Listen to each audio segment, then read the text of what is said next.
In the New Testament of the Bible, Mammon is a fallen angel. His name is thought to mean money, material wealth, or any entity that promises wealth. He's essentially the embodiment of the cardinal sin, greed. Sounds like a swell guy. He is associated with the greedy pursuit of gain. I quote, "You cannot serve both God and Mammon." He is often personified as a deity and is included amongst the 7 princes of hell. According to some readings, he is the son of Lucifer himself, conceived before his father fell from heaven and born after he was sent to hell. Before his fall from grace, I quote, "He was more interested in heaven's golden pavement than its celestial leader. From the underworld he comes up with schemes to manipulate humans into adding to his fortune. He is supposedly so powerful that innocent humans can be corrupted by him, adding to his treasures and fortunes instead of virtues that they can carry up to heaven." In at 4, Abaddon. Abaddon is known as the angel of the bottomless pit, one of the many fallen angels we have on our list. In the New Testament book of Revelation, they are described as the king of an army of locusts, as well as Destroyer, the angel of the abyss. As the king of locusts, he has an army resembling horses with crowned human faces, women's hair, lion's teeth, wings, iron breastplates, and a scorpion stinger. Nasty. Many believe Abaddon to be the Antichrist, but others identify him as the angel as Satan. According to Revelation 9:1-11, after the 5th angel sounds his trumpet, a star falls from heaven and opens the bottomless pit. As a storm of smoke arises, and from the smoke a plague of locusts emerge to torment, but not kill, men who lack the seal of God on their foreheads for 5 months. His origin gets a little hazy, making him appear to be the servant of God, yet also a servant of Satan. Guess it's up to you what you believe. In at 3, Belphegor. Belphegor, along with a few other numbers on our list, is a demon and one of the 7 princes of hell. His powers are of seduction, seducing people with money and inventions, promising endless riches. His role as a demon is to turn humans against each other through means of wealth. He uses our gluttonous desires to drive man to evil, promising fortune in the end. Other reports label him as Hell's ambassador to France. Odd title, and his adversary is Saint Mary Magdalene, one of the patron saints of France. His origin is that of a fallen angel and a false god that Moses handed down the death penalty for worshipping. He was dispatched to earth by Satan to deceive mortals, often taking the form of a beautiful woman, typically naked. Although sometimes he can appear as a demon, sporting leathery flesh, horns, sharp teeth, and a gaping mouth, ready to destroy mankind. In at 2, Beelzebub. Identified in the New Testament, Beelzebub is the prince of demons. He holds a high position in Hell's hierarchy and supposedly led a successful revolt against the devil. He is the chief lieutenant of Lucifer, the emperor of Hell, and is often placed among the 3 most prominent fallen angels, the others being Lucifer and Leviathan. He is capable of flying, which is the worst, and is known as the Lord of the Fires or the Lord of the Flies. Beelzebub is rumored to be responsible for many demonic possessions throughout history. One of the most famous is the possession of Anneliese Michel, a teenager who was diagnosed with epilepsy before a number of exorcisms were later performed, eventually resulting in her death. Beelzebub was also believed to be sowing his influence in Salem, Massachusetts. His name was repeatedly mentioned during the Salem witch trials. And finally, in at number 1, Lucifer. In classical mythology, Lucifer, meaning the bringer of light, was the name of the planet Venus, though in many cases Lucifer was represented as a winged child pouring light from a jar, or even a man bearing a torch. Now in Christianity, as we know, Lucifer became so obsessed with his own beauty and intelligence that he began to desire the honor and power that belonged to God, corrupting him and forcing God to cast him down to the underworld. It is also noted that once he was cast down, he changed his name from Lucifer to Satan, meaning adversary, and following the second coming of Christ, he was bound to the pits of hell during the 1,000-year millennial kingdom over which Christ ruled. All in all, Satan is widely known as the devil himself, an evil entity that seduces humans into sin. He possesses power over the fallen world and a host of various demons. In Judaism, Satan is regarded as an agent subservient to God. There is no answer to whether Lucifer and Satan are 2 separate entities or whether Lucifer's fall from heaven created Satan, but an examination of several passages reveals that he can be none other than Satan. Number 5. Nephilim. This one I can get behind for sure. How the pyramids were built still baffles me, and reading all about these things at least makes my brain relax for a second. The giants. The Talls, the long neck people, the Nephilim. Again, never been a Bible guy myself, so no judgment if you say all this happened, but I'm just catching up on all this stuff. But in short, the Nephilim, were like the offspring of angels and human women, according to Genesis 6:1-4 and Jude. The Nephilim are also mentioned in Numbers 13:33, but it is likely that by this time in Israel's history, Nephilim was used as a term for a tall, intimidating peoples. It's plausible that the Nephilim were both half angels and half giants, making them absolutely huge and absolutely super strong. The Nephilim were the children of the sons of gods and daughters of men, and Christian scholars have theorized that the sons of gods were actually these demonic fallen angels who reproduced with women. Being the offspring of partial angelic heredity, the Nephilim were considered mighty men who are of old, the men of renown. The ancients. These people were huge, claiming that they were like 5 times the size of an average man. In the Hebrew Bible, a group of mysterious beings or people of unusually large size and length who lived both before and after the flood were called Nephilimus, sometimes translated to giants. Even the fallen ones, from the Hebrew nephil, meaning to fall. Seems like these people were writing about similar stuff, huh?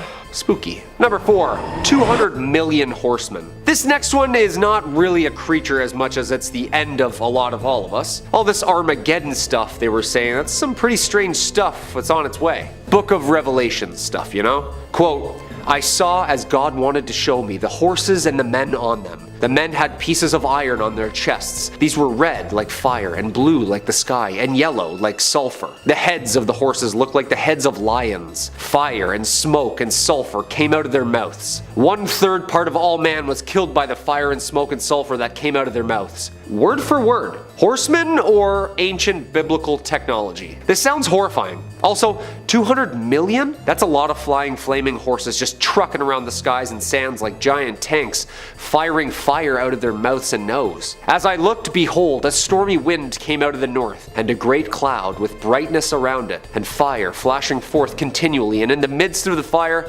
as it were gleaming metal. And from the midst of all this came likeness of 4 living creatures, and this was their appearance. They had a human likeness. Okay. You put a Baja hoodie on me at a Dave Matthews concert and hear me saying all that stuff, you probably just think I'm some sci-fi stoner. Nope. This is riveting material, folks. I need to read this thing front to back. Apparently this force was supposed to have taken out, or is going to take out, 1/3 of the entire world's population. I know like 3 things that can do that. Pandemics, missiles, and floods. However, if men and horses showed up with lion heads breathing fire, it's safe to say it's game over. Number 3, the Leviathan. Okay, at first I was like, oh, that's a roller coaster at Canada's Wonderland. No, this vicious monster was actually modeled after this vicious monster. The Leviathan, the second of the great monsters described in the book of Job. This Leviathan, is an absolute massive sea monster who's impervious to human weapons, breathes fire, and emits smoke from his nostrils. So this is a Zelda boss for sure. The Leviathan is probably related to another ancient monster called Lotan, a 7-headed giant serpent who represents primeval chaos, as with pretty much every other biblical creature does. Hey, these things aren't meant to be cute and fuzzy. There's some less exciting theories that insist the Leviathan is just a dramatic interpretation of a crocodile or anaconda or maybe a plesiosaur, resembling something like the Loch Ness Monster. But that doesn't explain the breathing fire thing, or the size. Was this giant sea snake a water dragon? Because apparently it's like 300 miles long. Yeah, terrifying. Scary thing now is many different religions and cultures have their own version of the Leviathan. Tiamat, Hydra, Jormungandr. Maybe this thing was just hunted into extinction. I don't know. What do you think? Number 2, Archangel Michael. It is said that the angels are not humans, but creatures made from God's creation. I've also seen what the Bible describes angels looking like, and it's not handsome people with wings. Apparently a lot of these things, people really couldn't even describe what they were seeing in front of them. But we'll get to what these things look like in a minute. Of those creatures, Satan, aka Lucifer, is one. The one. However, here is even one creature that Satan fears more than any creature, and that's fellow Archangel Michael. Or Saint Michael. Some say they're brothers, some say they were on the same team for a bit. This is some good stuff, people. Quote, now war arose in heaven, Michael and his angels fighting against the dragon, and the dragon and his angels fought back. But he was defeated, and there was no longer any place for them in heaven. And the great dragon was thrown down, that ancient serpent who is called the devil and Satan, the deceiver of the whole world. He was thrown down to the earth, and his angels were thrown down with him. Revelation 12:7-9. Okay, so hold on. He and them are all down here with us? That's terrifying. Apparently Michael led that army that won, so whatever scares Satan scares the hell out of me as well. Also, all these pictures and statues of him and like window panes are all of him like wielding a giant sword made of light, just stepping on Satan's back as a hero. That's pretty intimidating, not gonna lie.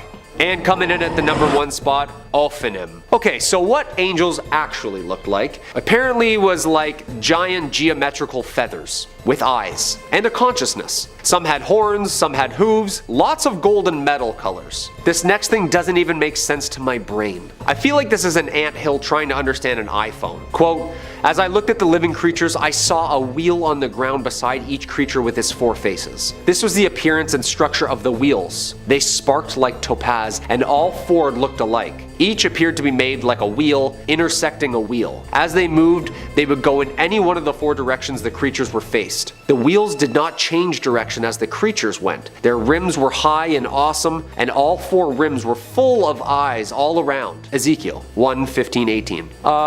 First off, is this thing even a creature? Yeah, everything I see here is an alien. Is this just us trying to process some sort of like energy being with eyes? Because if I saw Lucifer that looks like the hunk on the Netflix show, and then I saw this thing? One of the Dead Sea Scrolls interprets them as angels. Late sections of the Book of Enoch interprets them as class of celestial beings who don't sleep and guard the throne of God. Whatever this thing or things are, it sounds and looks absolutely horrifying. How could you paint that on a ceiling? I would just give up and paint wings and a halo as well. For real though, like that is a spaceship of some sort, isn't it? I mean, I understand the times, maybe the science wasn't there, but this thing is straight out of a sci-fi novel. Coming in number 4, we have the 7 bowls. The trumpets were just a warning, a sign of things to come. And while the angels who played these deadly instruments are bad, the angels in charge of these heavenly bowls are so much worse. Plus, they look like they're bringing down holy offerings, which gives folks false hope before realizing what's actually going on. So 7 angels take up 7 bowls or vials or whatever vessel you can imagine and bring the contents down to earth. They then begin pouring whatever's inside down upon the ground, and then things go really sour. Inside these bowls resides pain and torture, plague and disease. Anyone who made it through the trumpeting will then be annihilated without remorse. Folks develop oozing sores, rivers are filled with blood, people literally combust on the spot. It's all very wild. And the fun doesn't stop there either. As plagues spread through the world and those who have sinned suffer lifetimes of pain, even more madness is poured by these bowl-bringing angels. After the Euphrates River dries up, battles between kings of the world will begin and more lives will be lost. And to top everything off, the bowls bring about the most powerful and destructive earthquake that mankind will ever see. No disaster to date will compare to the chaos whipped up by this massive quake, leveling entire cities in seconds, opening up enormous chasms in the earth, and generally making it really hard to have a good time. Damn. So what at first appears to be a reward for surviving the trumpeteers actually becomes an ever greater punishment. These angels literally split the world apart with a quake after implementing all sorts of legendary suffering. Jeez Louise, I thought these guys were supposed to protect and watch over humanity, not absolutely annihilate everyone. Coming in number 3, we've got the false prophet. Whether this is actually an angel or not is a point of contention, but I believe that this presence is employed by the heavens regardless, so we'll allow it. This beastly brute will arrive just in time to sway the hearts of weaker humans, and then condemn them for falling to his trickery. During the divine trumpet solo, a horrifying beast will emerge from the sea, killing many. However, the beast will be injured after this. Once that is complete, the false prophet will rise. This entity will force anyone around to worship the first beast, causing them to be branded with the mark of the beast, or 666. Any who comply will be damned, of course, and will also suffer immensely once the plagues from the bowls rain down. But really, did any mortal have a choice in the matter? The beast from the sea is powerful enough to frighten anyone into submission, so what else are they supposed to do? During a rain of hellfire like that, there's not too much in terms of rational thinking or hope. I suppose it's a test to see if those who are truly devoted to God are ready to simply die with the knowledge that they'll be saved. But still, that is a hardcore trust test. Coming in number 2, we've got the of Babylon. Another questionably angelic figure, but one who appears nonetheless. As chaos reigns around the world, the whore of Babylon will descend upon humanity riding a beast with 7 heads and 10 horns. She will be drunk on the blood of martyrs and saints and looking for a good time. And by good time, I do mean blood. This is interesting, as this particular figure seems to be representative of a political movement at the time. Scholars often accept her as a symbol for Rome, with 7 heads representing the 7 hills of Rome and the 10 horns standing in for the 10 emperors who seem to be pushing for a less Christian world. So even if this promiscuous beast rider wasn't an angel from heaven herself, she represented something that God would have abhorred. And in being a symbol to rally against and hate, this Babylonian beauty probably steered folks back in the direction those at the church appreciated. Interesting, right?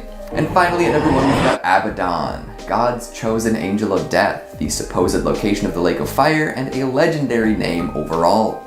This figure is said to have released the locusts mentioned earlier. A swarm of locusts probably isn't that bad in the grand scheme of things. They can block out the sun and eat all your crops, but that is a minor setback. However, Abaddon's locusts, that's a whole other story.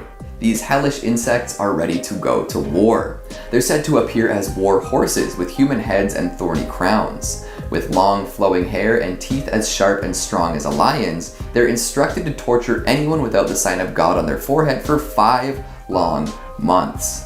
It seems a little excessive, but here we are. This is an angel who's all about cleansing the world of impure people through death, and the fact that he also commands these hordes of nightmare bugs only serves to intensify his wicked reputation. If there's an angel better known for cruelty and unforgivingness, let me know. But for now, we'll let Abaddon top the list. I hear there's a hotel somewhere that shares his name. Number 5, the Behemoth. You wanted 5 more creatures, and I wanted an excuse to keep reading this thing. This book is terrifying. Speaking of, did you know that there's a herbivore creature plated in spikes and armor with a tail the size of an oak tree, head like a lion, swallowing up rivers, just roaming around back then? Yeah, apparently. The Behemoth. This Goliath of a beast was one of the first talked about. Not the first beast, that's a completely different thing. Also terrifying. The Behemoth. God's secret weapon, and apparently the first thing he created. Hadn't made us in his image yet, so this hippo tank Elder Scrolls boss was what God went with. One of the most popular and revered creatures in the Bible. Quote, "Behold now Behemoth, which I made with thee. He eateth grass like an ox, he moveth his tail like a cedar, his bones are as strong as pieces of brass, his bones are like bars of iron." Yeah, this is definitely a dinosaur, right?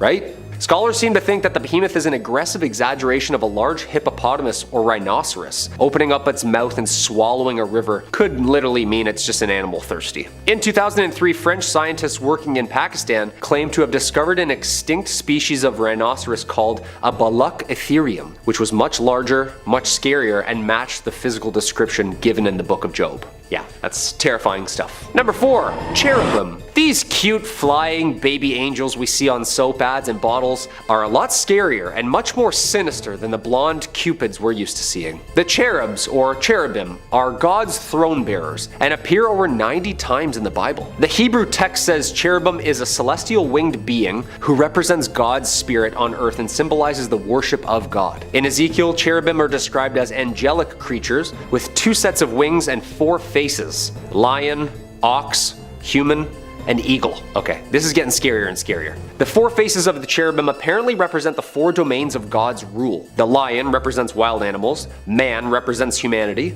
ox represents domestic animals, and the eagle represents birds. Aren't those all wild animals?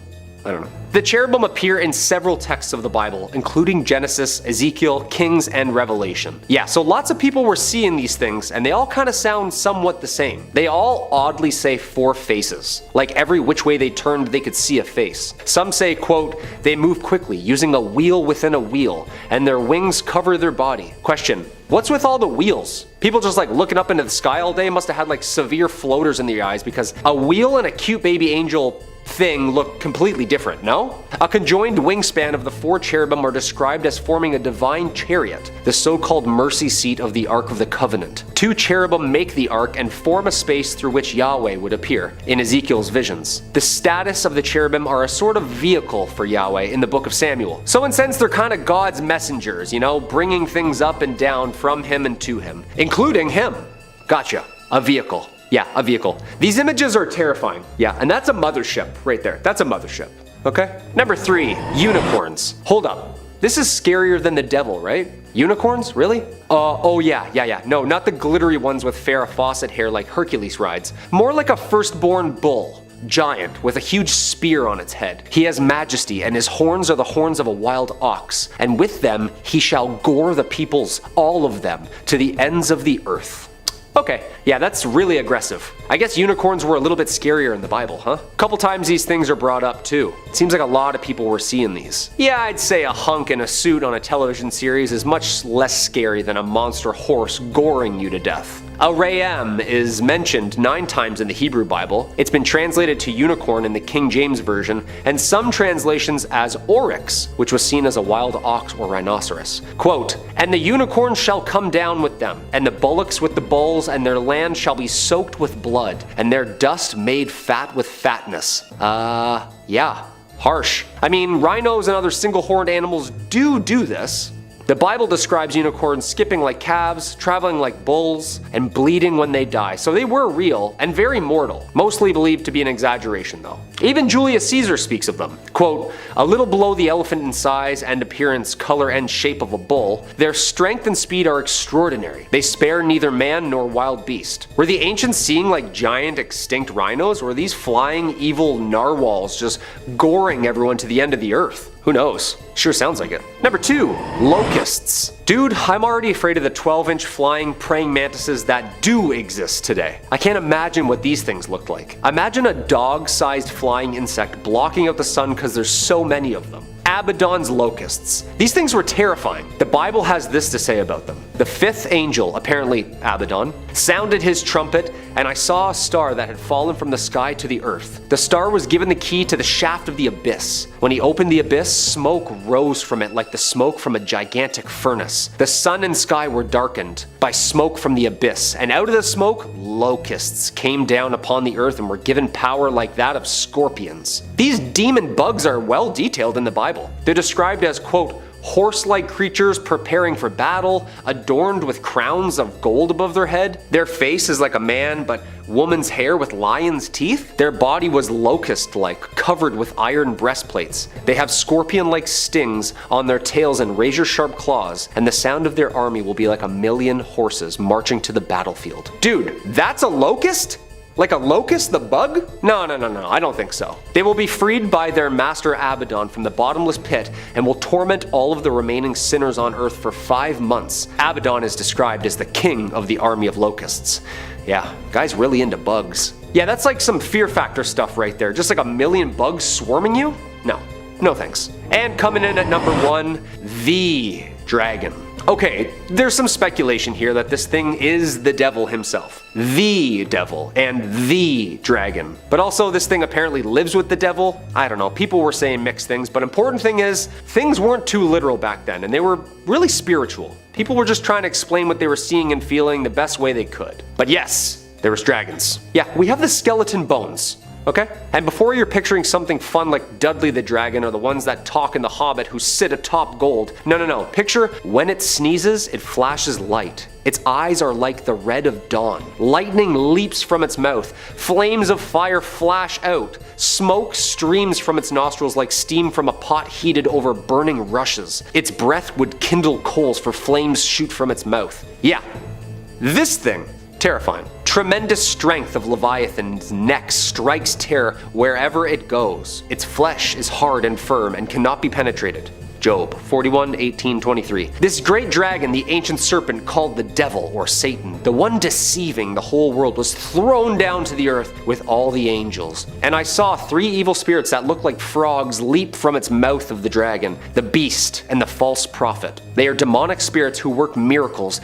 and go out to the rulers of the world to gather them for battle against the Lord on that great judgment day of God the Almighty. He seized the dragon, that old serpent who is the devil, Satan, and bound him in chains for thousands years. The angel threw him into the bottomless pit, which he then shut and locked so Satan could not deceive the nations anymore until 1,000 years were finished. Okay, yeah, that sounds like one giant amazing cutscene from a God of War game. Just chucking a dragon into a pit? Also, it's 2022. We better lock that thing back up. It's been more than 1,000 years now, no? Quote, "And behold, a great red dragon having 7 heads and 10 horns, and on his heads were 7 diadems." Okay, so it wears 7 crowns. Maybe this thing is the devil. It's mentioned numerous times in the Bible. I've seen Game of Thrones. This thing is scary. In at 5, Aquil. Now there is very little known about Aquil, but what we know is that he is the demon who presides over Sundays and exists within Christian mythology. His purpose is to destroy and degrade the practice of keeping the Sabbath holy, which might not sound absolutely terrible, but if this dude possesses the wrong person, it could be bad news bears for all of us. Imagine the president, a prime minister, even one senator possessed, and suddenly we have to work 7 days a week without a single day off. Yeah. Okay, it's a stretch, but there's a reason he is at our number 5. Honestly, no one wants to work long weekends. Just saying. Also, apologies in advance if I pronounce all these names wrong. I'm not a demon. Shh. In at 4, Sergat. Now, Sergat is a minor demon referenced in the grimoire of Pope Honorius, but this does not diminish the fact that he is straight up evil. He is listed as, I quote, Sergat who opens all locks, and his opposite is actually our previous number, Aquil. So before we even get into this demon, we should discuss how many demons are actually mentioned in the Great Grimoire of Honorius. Who was he? Historians aren't even sure, but they do think that he was Honorius III, who was the Pope from 1216 to 1227. Now, no one is quite sure if he wrote the book or not, but he is famous among popes for deliberately conducting ceremonies to summon demons so he could banish the demons back down to hell. A little odd. This dude does not mess around. Now, how does Sergat come into play? Well, as previously mentioned, he makes appearances in the Grimoire of Honorius, and he is incredibly deceptive and cunning, making him one of the most terrifying demons throughout history. And in the Bible. Yeah, he's there too. Now, as quoted before, this dude is known as the one who opens all locks, which essentially means he is capable of understanding and opening any and all locks in the entire world, making it almost impossible to escape him or conceal yourself from him. When someone becomes Sergat's target, he relentlessly pursues them no matter how hard they try to escape, and once he reaches his victims, he frightens them by presenting them with images that result in them going mad. Yikes, don't summon this bad boy. In at 3, Agarus. Agarus is a demon described in demonological grimoires as a duke. Under the power of the East, an old man riding upon a crocodile and carrying a hawk on his fist. Agarus is known to teach languages, however he also stops and retrieves runaways, causes earthquakes, and grants noble titles. Now, I shouldn't technically be saying he, because Agarus can be a man or a woman. If the demon is a man, the man is old and riding said crocodile. If the demon is a woman, she is young and angelically beautiful. Now, it's surprising how many demons are teachers. They instruct those they visit or possess, and grant knowledge and power, so I guess it's not all bad. The exorcists seem to miss out that little nugget of information. Now, although this demon is downright evil, he or she will grant you the knowledge of every language in the world. However, the bad news, he or she will only teach you the foulest and most offensive words, so say bye bye to your friends, I guess. Yeah, you'll be educated, but you will be vile beyond belief. So, you'll be me. In at 2, Renove. In demonology, Renove is described as a Marquis and the Great Earl of Hell, hence why he is number 2 on our list. This dude commands 20 legions of demons, making him one of the most notorious demons throughout history, one that you certainly don't want to be messing around with. Now, what makes him quite the enigma is that yes, he's awful,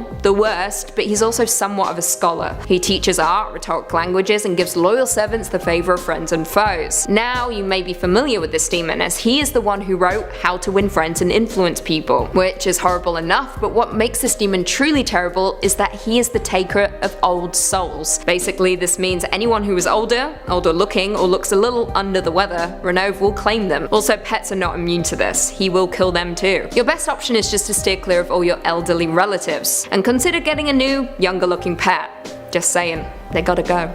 And finally, coming in at number 1, Baphomet. This name may ring a bell for you, and that's because Baphomet is a deity that the Knights Templar were falsely accused of worshipping, following which time it was subsequently incorporated into occult and mystical traditions throughout history. It first appeared in trial transcripts for the Inquisition of the Knights Templar beginning in 1307, which resulted in it being popularized in the English language in the 19th century during debate and speculation on the reasons for the suppression of the Templars. The appearance of Baphomet is that of a goat, an image drawn by Eliphas Levi, which contains binary elements representing the sum total of the universe. More interesting still, this picture of Baphomet is often used as a stand-in for Satan by Satanists and Christians alike. Now, it is a highly debated topic about whether this demon was truly good or bad, but if we look to historical accounts, Baphomet comes from a letter written by a French crusader in 1098. He describes the crusaders' enemies in the Holy Land, I quote, calling upon Baphomet prior to battle. Baphomet refers to Muhammad, the prophet. European Christian dogma viewed the worship of Muhammad as idolatry, which was harnessed by a medieval European ruler in the form of a witch hunt targeting his political opponents.